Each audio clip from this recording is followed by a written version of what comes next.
Doctor Yunus sir, বুবু sir তো ভালো আছিলে।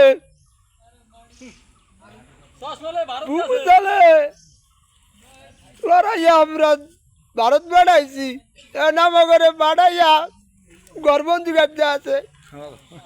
কেউ চর খায়, কেউ রোড খায়, কেউ পায়খানা কাছে দল করে বইয়ে রয়েছে। ডাক্তার ইউনুস স্যার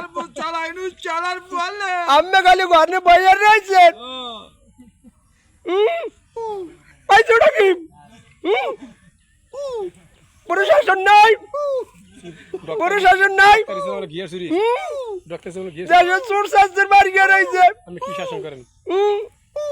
খালি নেতামি করে না ভাইয়া। পুলিশ নাই তোরা কিন্তু আমি সারবো না। দেশে কি আরম্ভ হয়েছে?